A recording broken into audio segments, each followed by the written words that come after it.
Corta.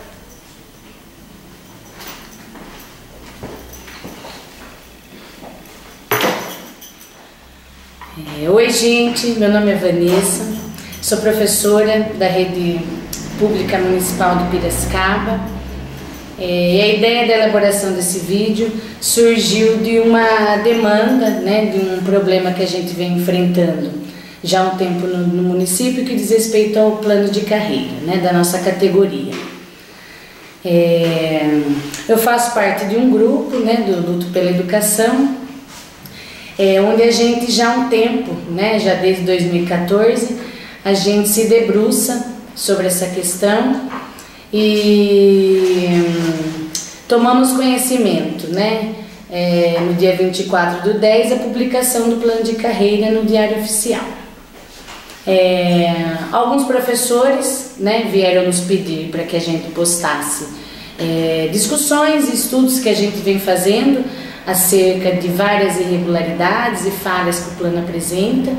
Inclusive a nossa proposta inicial seria de elaboração de um outro plano de carreira, já que há muitas falhas nesse plano, principalmente no que tange a questão da evolução, e até mesmo da questão de avaliação. Mas antes de a gente pontuar, de eu pontuar um pouco tudo que a gente vem estudando, eu gostaria de falar um pouco do nosso histórico, para que as pessoas pudessem entender o porquê que essa luta para a gente é tão cara.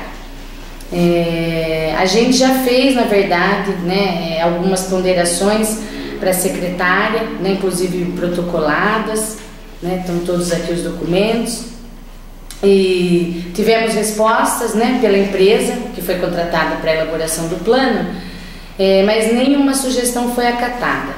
A gente já escreveu artigo em jornal, a gente já foi para a rua, a gente já usou a tribuna popular na Câmara de Vereadores, pedindo a nossa participação efetiva na elaboração desse plano, onde até hoje não fomos atendida.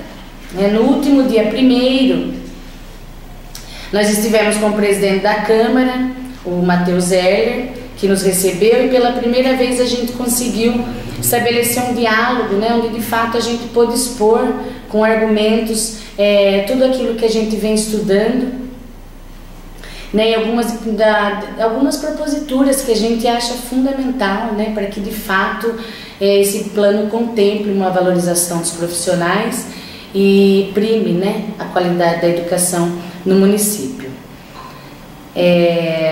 A gente sabe também que tem várias outras frentes participando, elaborando, estudando, propondo, se reunindo com outras pessoas, como outros sindicatos, grupos de diretores, e a gente se coloca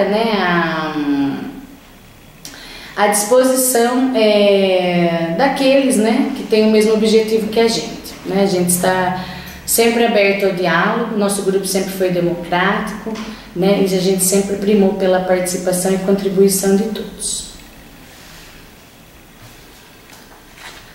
Agora deixa eu achar aqui só para eu começar a falar. Enfim, a gente vou colocar alguns pontos, que foi uma discussão inicial, que foi o que a gente apresentou lá para o Matheus, e também a gente fez uma espécie de kit, no qual a gente pediu para que fosse entregue para outros vereadores, para que eles pudessem também ter conhecimento de algumas das nossas proposituras. A gente tem continuado com o estudo, toda vez que a gente se debruça sobre o plano. Aliás, eu acho que qualquer pessoa, mesmo que não seja muito bom entendedor da área, quando se debruçar, quando passar a olhar, não precisa nem ser tão atentamente esse plano, percebe-se que há muitas falhas mesmo, um texto mal elaborado, ele é mal escrito, ele entra em contradições, um artigo primeiro, depois vai para um outro artigo, você percebe que se choca, a algumas ideias, inclusive de redação, um número de uma lei que foi trocada, ao que parece que ele mal revisado e visto, enfim. Então a gente tem muito ainda a estudar. Essa é uma etapa inicial, mas a gente gostaria de compartilhar com todo mundo, já que as professoras vêm nos colocando uma certa dificuldade de leitura do plano, né? E também para uma própria questão de entendimento. O primeiro ponto que a gente coloca, na verdade, em relação à revogação de algumas leis, né? O plano fala da revogação de algumas leis de maneira parcial e de outras de maneira integral, nas quais aqui eu vou citar apenas algumas que a gente defende que haja supressão da revogação dessas leis, né? A primeira seria a Lei 7.043 de 2011, que vai tratar sobre a gratificação da zona rural, né? Que caso o plano seja aprovado, né, não haverá mais.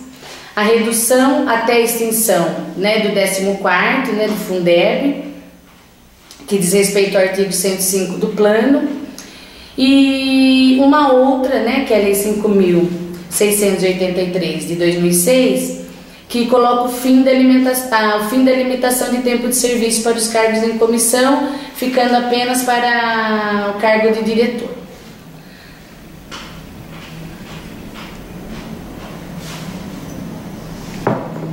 Já no capítulo 1, né, a gente, na seção 1, artigo 2º, parágrafo único, a gente já defendeu em 2015, né, a inclusão da LDB, né, a Lei 9.934 de 96,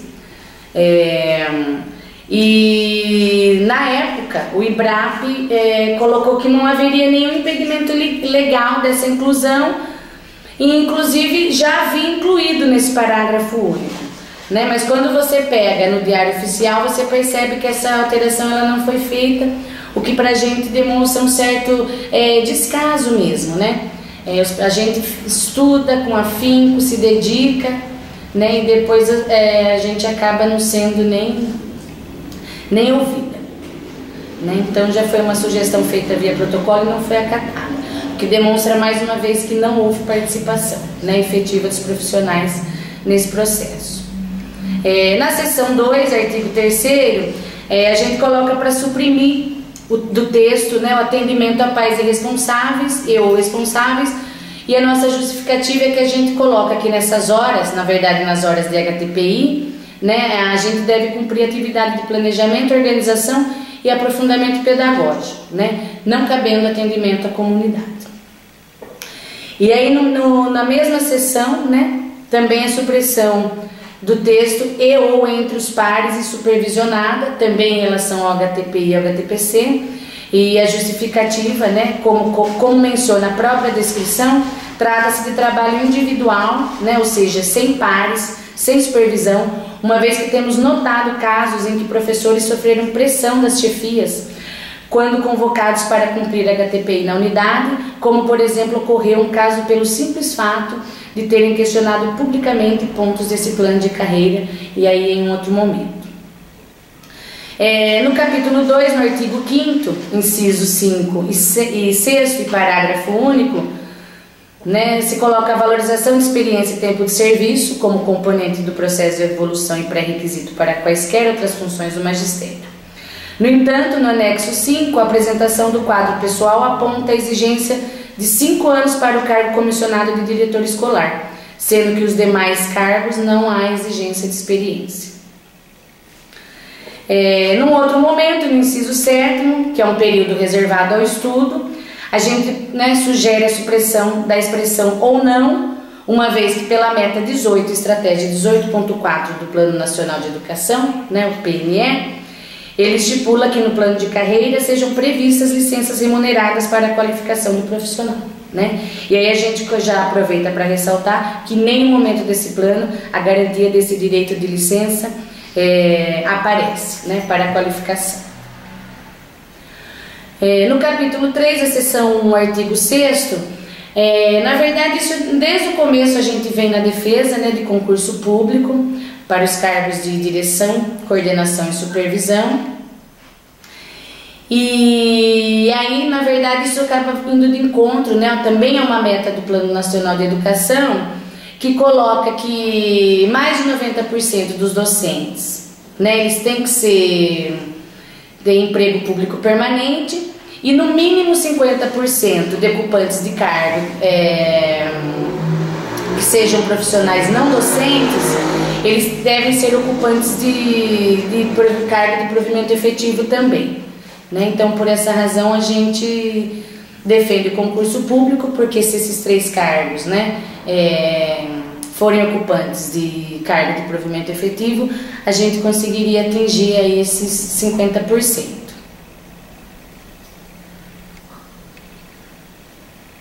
E aí a gente também acaba fazendo uma ponderação, que é um questionamento, né? Que será que manter, porque hoje 80% dos cargos, né, são de nomeação, eles podem apresentar uma forma de administração pública patrimonialista ou um abuso de poder, né? Mesmo porque profissionais com cargos em comissão, eles estão lotados em vagas de escolas, né? Lembrando que na maior parte em áreas centrais, que implica no fato de ocupação de suas vagas ocorrerem em caráter de substituição por outros profissionais, né, que não podem escolher essa sede, já que comissionados são sempre os primeiros colocados nos processos de remoção, uma vez que eles podem participar de cursos e eventos em horário de trabalho, diferentemente dos professores, e o que atualmente é um critério, né, no caso quando você vai para a escolha de ou remoção aí de escolas e nem de sala, né? Sala acaba ficando ainda a critério do diretor, que também a gente tem a seguir alguns ponderamentos, inclusive de como seria esse processo, que também não está muito claro no plano. Já na seção 2, na subseção 1, no artigo 10º, a gente continua com a defesa de concurso público, né? Mas caso não sejamos atendidas, né, uma vez que nunca fomos, e colocar, né, para colocar esses cargos para concurso público, na verdade haveria teria que se mexer muito nesse plano, né? Na verdade é como se fosse praticamente a construção de um outro plano, mas a gente mantém, né, essa sugestão, né, esse nosso querer. Mas aí, né, caso isso não ocorra, por um ato de democracia, a gente defende que haja um representante de docente, tanto na comissão, que seja eleito pelos seus pares, né, e não um sorteio aleatório ou nomeação como consta no plano, né? E também esclarecer e descrever os aspectos avaliados pela comissão e constar na lista de classificados e desclassificados publicada a pontuação obtida em cada item avaliado, no intuito do profissional saber seus acertos e falhas. O que a gente vê hoje, né, um professor que perpassa por um processo de seletivo interno, né, para concorrer ao cargo de direção, por exemplo, acaba saindo que ele foi classificado ou desclassificado e ele não consegue saber o porquê, né, ele foi nem classificado e nem desclassificado. O que, por exemplo, ele não consegue saber onde ele teve alguma falha, né, para que ele possa corrigir e tentar pleitear novamente, né, essa função no qual ele almeja. Tanto a comissão do processo interno quanto a comissão do desempenho funcional não apontam uma eleição para a escolha dos representantes. Na subseção 2, no artigo 17, que em todos os processos de avaliação estejam presentes membros de representação docente, né? Já que por um viés democrático, aqueles que nos avaliam devem também ser avaliados por nós, isto é, uns avaliando os outros. Já no artigo 16, 18 e 19, né, que mostra a possibilidade de exoneração e destituição do cargo de provimento em comissão, para a gente aponta aí para uma vulnerabilidade dos mesmos, né, remetendo ao questionamento da sua autonomia, novamente pela ausência de um concurso público. No capítulo 4, seção 4, artigo 22, parágrafo 1, a gente coloca para suprimir o termo convocar e substituir por convidar, uma vez que essas atividades, né, vai falar de participação em eventos, oficinas, enfim, né, qualquer participação desse caráter, né, quando a secretaria aí convoca, e a gente gostaria que mudasse para convida, porque como essas atividades perfazem, né, critérios de evolução e, portanto, cabe ao profissional decidir se a participação é interessante e contribui para a sua formação docente. E aí manter também o direito de optar pela permanência em seu local de trabalho. Além da premissa de que um profissional com titulação acima da graduação não ser mais contemplado na tabela de progressão por participação em cursos e eventos do gênero. Né? Quem se atenta à tabela, a gente vai falar isso também posteriormente. Eu digo toda hora a gente vai falar, gente, porque esse texto, né, essas proposituras, elas foram elaboradas a várias mãos. Né? Inclusive, quando a gente encaminhou, a gente foi participar da reunião com o Matheus, na verdade a gente acabou assinando aqui os representantes desse texto, né? Sou eu, a Liliane Melo, Micaele Bariotto, Vete Botelho, Soraya Petan, Terezinha Campos, Marcela Esteves e a Marina Almeida. Se você, por exemplo, na própria questão de tabela, né, como ele vai para a questão da titulação, a gente tem várias outras, mas eu vou falar disso só para que se entenda essa substituição do termo convocar por convidar. Né, uma pessoa que tem uma titulação, até mesmo de graduação, ou mestre, por exemplo, ou doutor, ao participar de quaisquer outros eventos, como quem está na tabela abaixo de referência dessas titulações, na verdade isso não contaria para a evolução, né? Então a gente questiona o porquê que a gente tem que ser convocado, né? Já que nem essa premissa de evolução não cabe mais para esses profissionais. Dos artigos 23, né, ao 26, a gente pede para suprimir esses artigos. Vai falar um pouco da questão da carga suplementar de trabalho, e a gente pondera que como, né, esse plano contempla o regime seletista de trabalho, que hoje acho que perfazem a maioria, né, dos trabalhadores da educação no município, ele prevê o direito, né, ao ganho de horas extras ao excedente da jornada de trabalho, né? E nesse caso, leis municipais jamais, né, se sobrepõem às leis federais. E também não consta no plano, né, o direito da escolha entre hora extra e carga suplementar ao trabalho. Então aí a gente se respalda no artigo 59, né, o Decreto-Lei 5452 de 1943, que é a CLT. No capítulo 5, né, na seção 2, que vai falar sobre a evolução funcional dos profissionais, no artigo 28, a gente sugere a supressão do trecho em resultados de seus alunos em avaliações externas, mediante os comparativos dos resultados da própria escola. Né? A justificativa é que atrelar o desempenho de alunos diretamente ao profissional é desconsiderar todos os outros condicionantes de aprendizagem que não se remetem a esse profissional, né? E também a escola, e ainda pior, coloca a possibilidade de afastar bons professores de alunos que apresentam maior dificuldade de aprendizagem por não desejarem assumir turmas que concentram mais alunos com tais dificuldades e que podem apresentar menor desempenho nas avaliações externas.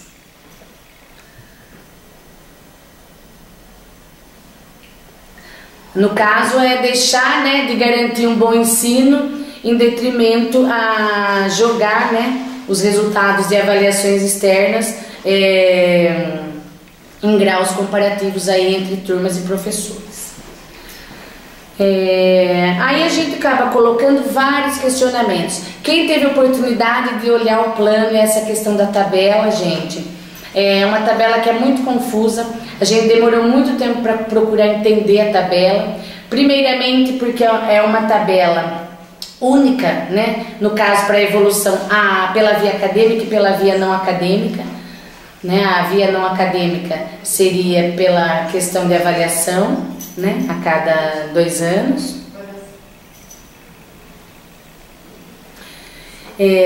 Então a gente primeiramente, né, os valores, a gente nomeou de uma tabela de desvalorização, né? Por conta de alguns pontos, né? A gente acha uma vergonha a proposta apresentada para referendar valorização como um dos princípios. né? O referente a 1% em 4 anos, ele não atinge o valor do salário base atual de hoje, que é R$ 2.840, né? E a gente questiona de novo, por exemplo, depois de obtido o título de doutor pela via acadêmica, qualquer outro curso de extensão não será considerado a título de progressão, já que a referência é inferior. Isso é valorização à qualificação profissional. Aliás, a gente vê o tempo todo, né, que esse plano ele vai contra a questão da valorização. Na verdade, ele fala o tempo todo em avaliação, em penalizações, em punições, né, ao profissional, e de nenhuma maneira, né, quem começa a se debruçar e a ler percebe que esse plano ele vem aí a justificar uma valorização dos profissionais da educação. E até mesmo as gratificações que a gente gostaria que incorporasse como salário são desconsideradas e descartadas. É o próximo ponto aqui, que é o adicional, né, de diploma. A questão que ele levantou, né, que é a questão do adicional de diploma, que é o adicional de nível superior de 10%, que é regido, né, pela Lei Municipal 3966 de 95, no artigo 4, parágrafo 2º, ele comunica que a vigência vai se dar até a aprovação do plano de carreira, né, daí uma ponderação nossa. Sendo assim, nós perderemos 10% e iniciaremos uma evolução com 1%, né? Isso vale para quem ingressar e também para quem está na rede, já que consta tal revogação. Então, a sugestão nossa é de incorporação desse adicional ao salário inicial para a contagem de evolução, assim como 6% de assiduidade. Aí, considerando um cálculo, né, com base no salário inicial de R$ 2.840, mais o adicional de nível superior de 10%, ora, R$ 284, daria um total de 3.014. Aí na tabela, a referência 1A, né, com professor ingressante, seria de R$ 16,99, né, o valor hora-aula. Então, se a gente multiplicar esse número, né, de horas-aulas de 5 semanas, daria 165 horas-aula, o valor equivale a R$ 2.803,35. O que desponta uma perda de R$ 211, né? E um outro questionamento: como pode uma graduação, né, equivaler anteriormente a 10%, que é o adicional que a gente recebe, e um mestrado 8%, né? Se você fizer a conta nessa tabela tal como está colocada hoje, e o doutorado equivaler os mesmos 10% do salário base, né? Então a tabela está correta, é algo que até a gente ponderou se essa tabela está correta. Quando se refere na evolução em um período de 2 anos, o valor de, por exemplo, 35 centavos, por quando não menos, que profissional investirá em sua carreira para obtenção de menos de R$1 por hora-aula? E aí um outro ponto que a gente coloca é como é possível, dentro de uma proposta de valorização, professores com o mesmo nível de formação superior iniciar a tabela com valores distintos, já que as atribuições são equivalentes dentro de suas especificidades. Aí a relação entre PEB 1 e PEB 2, né, a diferença na tabela ela inicia com um valor de 1,89. Vocês querem que eu fale mais alguma coisa, gente? Questão da tabela de 1,89, a gente sabe que o valor, que a carga horária é diferente, né? Tem especificidades, mas a gente considera que são profissionais que têm o mesmo nível de formação superior, né? Que seria a graduação completa, né? Uma licenciatura.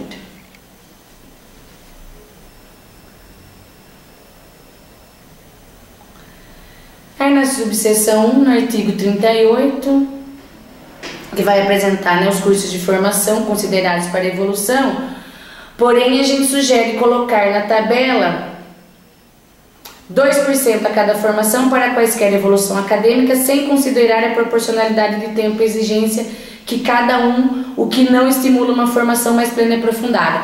Por exemplo, colocar 2%, né, no mesmo período para uma pessoa que faz um curso de extensão, aí, vamos colocar de 80 horas, para um mestre, para um doutor, né, você equiparar a dedicação que as pessoas têm, tempo de estudo, né, o aprofundamento mesmo, né, teórico, conhecimento, são cursos distintos, né?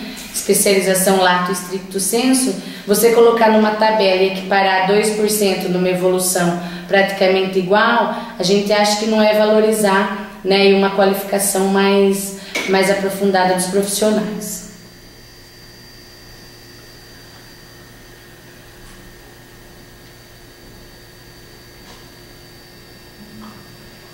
Aí na subseção 2, no artigo 44, suprimir, né, no inciso 3, ter em seu prontuário apontamento de faltas injustificadas acima de 5 ocorrências, no interstício da evolução corrente, né? Como o nosso período de avaliação seria de 2 anos, né, e ainda não poder evoluir 1%, que é por si só, né, já irrisório, pela via não acadêmica, né, e ter perdido a remuneração no mês referente, né, a essas faltas, a gente estaríamos aí sendo penalizadas duplamente, né? E ainda temos 2 agravantes, né? Ainda muito atestados médicos indeferidos pelo SEMPEM, o que remeteria a falta injustificada, mesmo estando doente e tendo passado por exame externo, médico, e a licença para qualificação não está contemplada nesse plano de carreira, e as exigências dos cursos incluem participação em disciplinas e eventos científicos para completar a carga e obter o título, né? E mesmo porque, se são em 2 anos essas avaliações, por que isso teria que ficar no nosso prontuário por 5 anos, né? Em relação ao sistema de avaliação do desempenho funcional, na seção 1, eu estou falando, gente, isso de maneira meio técnica, capítulo, para vocês depois pegarem, né, o plano e irem tentando se encontrar um pouco aí. Eu sei que às vezes é meio chato, né, essa parte, mas eu acho que já acaba facilitando um pouco para quem ainda não se debruçou ou para alguma coisa que alguém ainda não conseguiu entender. E que é bom todo mundo aumentar também. E que seria bom todo mundo, né, continuar a leitura, se debruçar, inclusive, né, a gente também está disposto a marcar encontros, trocar essas sugestões, né, tem muita coisa ainda pra gente analisar nesse plano, né?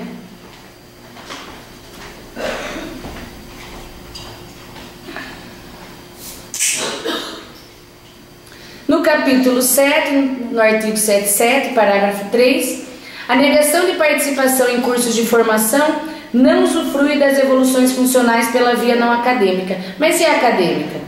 Os cursos deveriam ser inseridos na escala acadêmica, já que depois de alguns níveis os cursos não são contabilizados no aumento da referência salarial. Na impressão que passa, assim, você vira doutor, qualquer curso que você vier a fazer não vai aumentar, né, a sua referência, a sua questão da evolução, né? Então, na verdade, desmotivaria qualquer tipo de profissional a participar de cursos, né, e eventos aí para sua qualificação, né? Seria uma espécie de comodismo.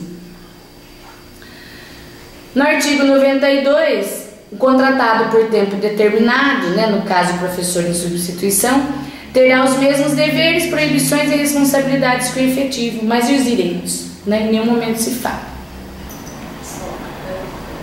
E aí, sobre o artigo 105, que é a questão da gratificação, né, a revogação da lei do Fundeb, que a gente já colocou, que se daria uma redução de 25% ao ano até a revogação em 2022, né, a gente quer que haja a supressão desse artigo, mas ainda a gente faz um questionamento: por que monitores estão citados como beneficiários da gratificação? Porque ele adentra nessa questão da lei, né? Se há 2 anos eles não recebem, né, essa gratificação, mesmo a gente sabendo a mudança, né, dos monitores em relação a questões de funções, né, como deixar de assumir sala, por exemplo, mas como ainda eles são citados, né, nesse plano como um direito, né, deles receberem essa gratificação e não estão recebendo. No capítulo 10, no artigo 83, parágrafo 2, alterar o texto para remoção de no mínimo 2 anos, né, e não 3. Capítulo 11, no artigo 86, que fala sobre o recesso escolar, a gente sugere alterar o texto para o mínimo de 15 dias.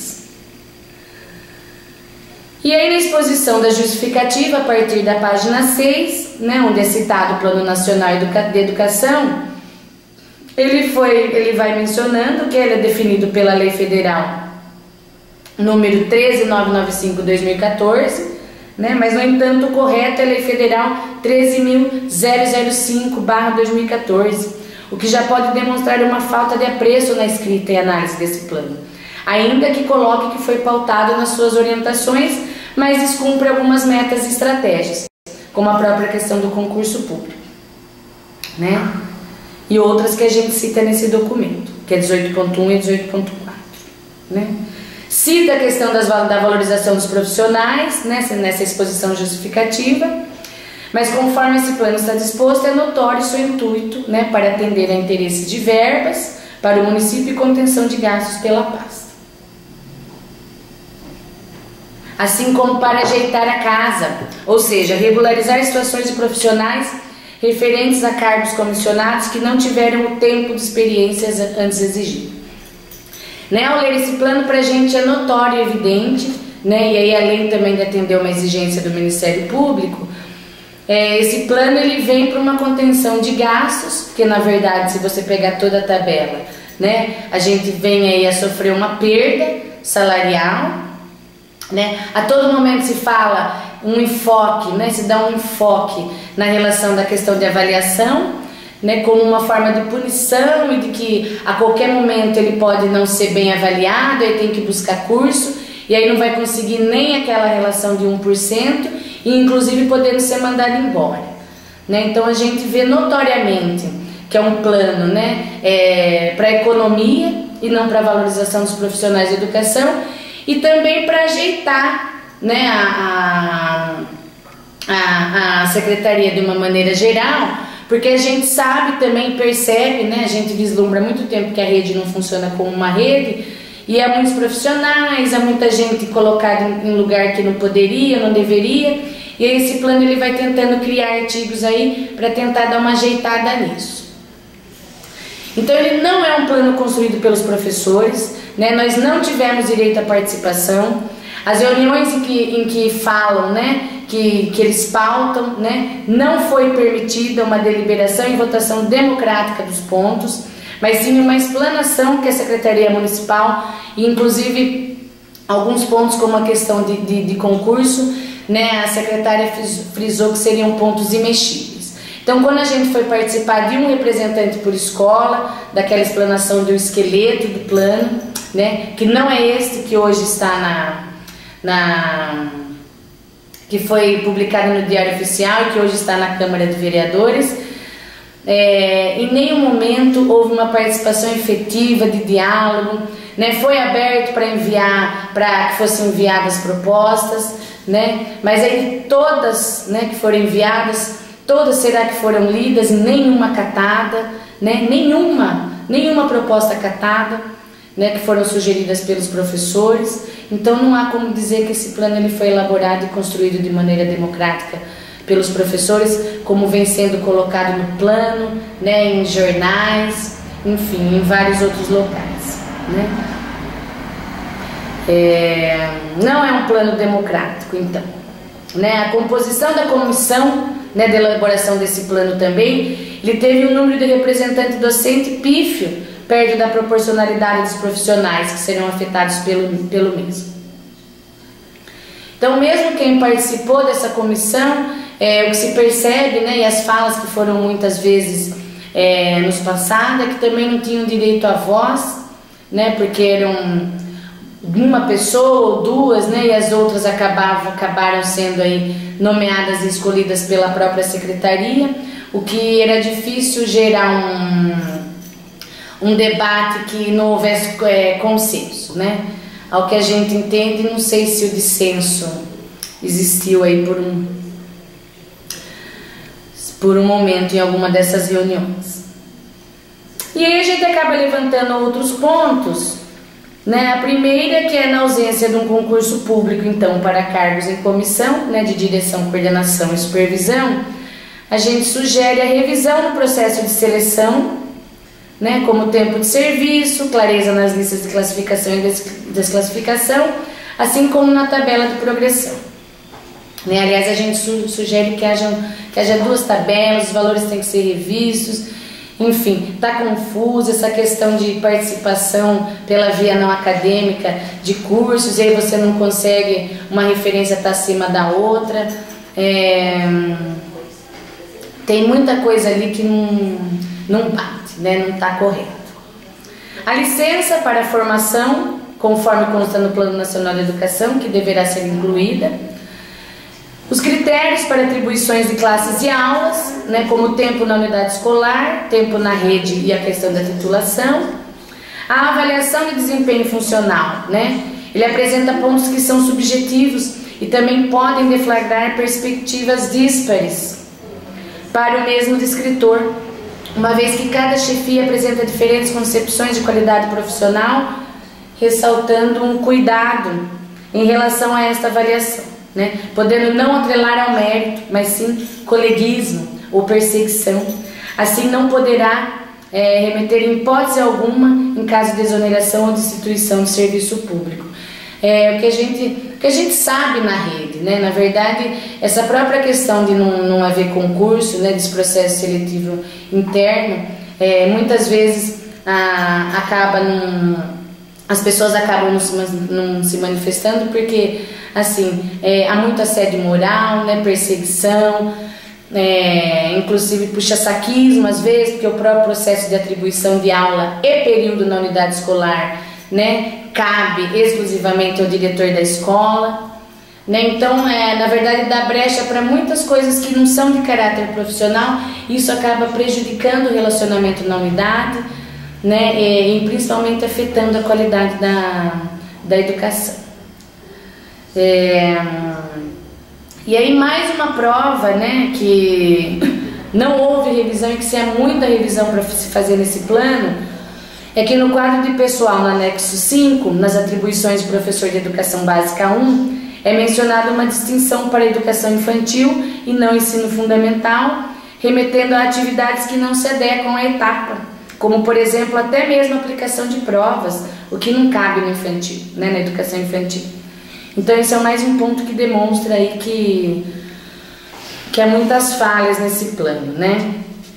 Então, esses são alguns pontos que a gente acabou ponderando. Na verdade, a gente já acabou percebendo outros. Não sei se as meninas querem complementar mais alguma coisa que a gente acabou lembrando. A gente quer deixar claro, né? A gente, na verdade, fez esse vídeo para esclarecer. Não sei se vai esclarecer muita coisa. Acabei falando meio rápido, é difícil, né? Na frente da câmera você acabar, né, tendo essa relação de conversa informal, como a gente acabou fazendo em alguns HTPCs, na própria questão lá na Câmara. Mas a gente está aberta, né? A gente quer participar da construção desse plano. A gente tem, né, a gente está cada vez mais buscando entender, mas a gente tem observado, né, aí muitas falhas, muitos problemas. Enfim, inclusive quem, né, depois quiser mandar sugestões ou procurar a gente na nossa página do luto, ou mesmo qualquer uma das meninas, que nos procurem, né, que também a gente aí vai incluir essas sugestões aí nas nossas ponderações.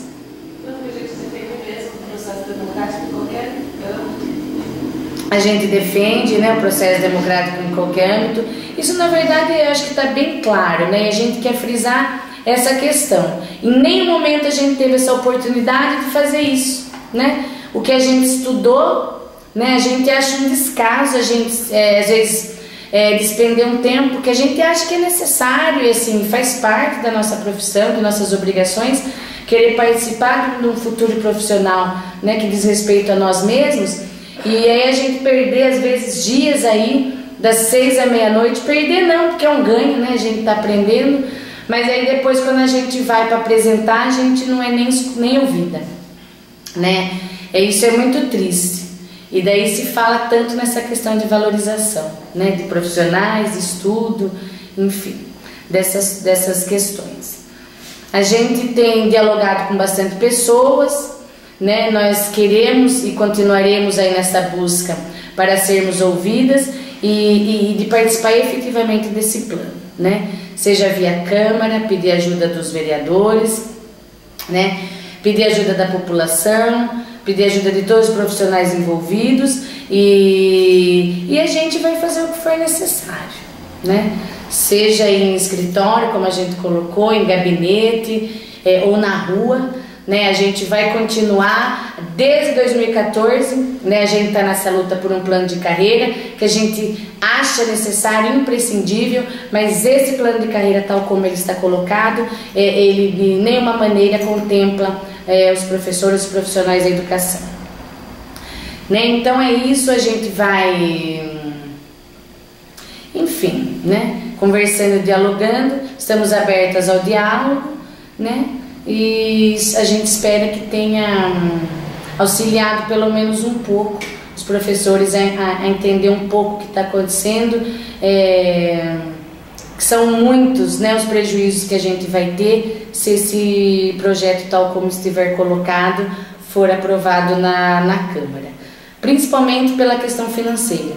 Se a gente chutar por baixo uns cálculos que a gente fez, né, o salário do professor, a gente vai ter uma perda aí com essa questão das gratificações, uma perda de mais ou menos uns R$500, né? E enfim, acho que é o momento da gente se mobilizar, o momento é esse da gente estudar. Não adianta também a gente vir aqui fazer críticas apenas, né? A gente também tem procurado pensar em soluções e sugestões, né, para aquilo que a gente acha que de fato, né, atenda aos nossos anseios. Que não dá para olhar só para o viés economicista. Não dá para a gente só olhar pelo viés economicista, mesmo porque a educação não tem, né, porque só educação, né? Se fala tanto quando está se pleiteando, né, cargos aí pelo viés eleitoral, se fala tanto na questão da importância da educação. A gente sabe que a pasta da educação, né, ela é uma grande pasta na rede. A gente já vem contribuindo, aliás, bastante para essa questão da economia, porque os professores têm se desdobrado, às vezes em juntar turmas, porque o processo de substituição de professores, né, é algo que está sendo complicado. Às vezes tem que estar juntando turma, né? A própria questão da economia, de redução de tudo. Tem professores que tiram dinheiro do bolso para comprar materiais básicos, né, para que a gente consiga manter a estrutura aí da escola funcionando, como luvas, né, para se trocar crianças em berçário, papel toalha, às vezes não tem, sabonete líquido, materiais, né, muitos estão faltando.